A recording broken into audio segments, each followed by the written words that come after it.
Welcome to this presentation on an in-depth analysis of the rights to property in Malaysia and its limitations. This video is part of the course Introduction to Malaysian Constitution. I'm Muhammad Adnan Tanvir, and today we'll explore how property rights are protected under Malaysian law, the limits placed on these rights, and the ongoing challenges in balancing individual ownership with public interests. Introduction. Property rights give individuals ownership and control over their property. In Malaysia, these rights are protected by the federal constitution, especially Article 13.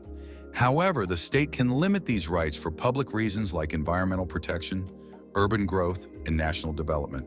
The law tries to balance society's needs with individual property owners' rights. Constitutional Framework Article 13 of Malaysia's federal constitution says no one can be deprived of property except by law. It protects people's right to own property, but allows the government to limit this right for the public good. The government can acquire private property if needed for public use, with fair compensation to the owner. The state also regulates how land and buildings can be used through zoning and building laws. Legal framework. The government can regulate property rights to support public interests like health, environment, and growth. Laws such as the National Land Code 1965 and the Strata Titles Act 1985 set rules for owning, transferring, and using land. Zoning laws control land use in cities, making sure developments fit community needs and protect the environment. Case law courts in Malaysia balance individual property rights with public interest.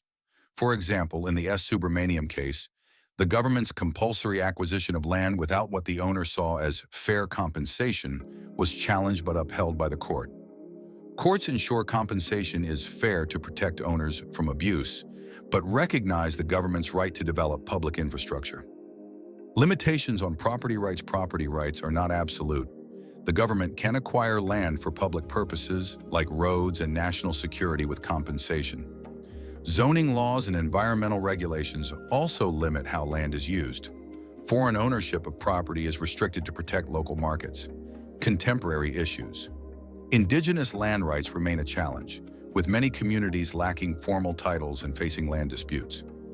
Rapid urbanization raises issues of housing affordability and displacement, especially for low-income groups.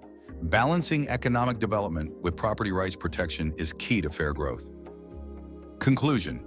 Malaysian property rights are protected but balanced against public interests like social welfare, environment, and development. While the current laws offer protection, improvements are needed, especially for indigenous land rights and fair compensation. A well-designed legal system is essential to align individual property rights with collective national goals for sustainable growth.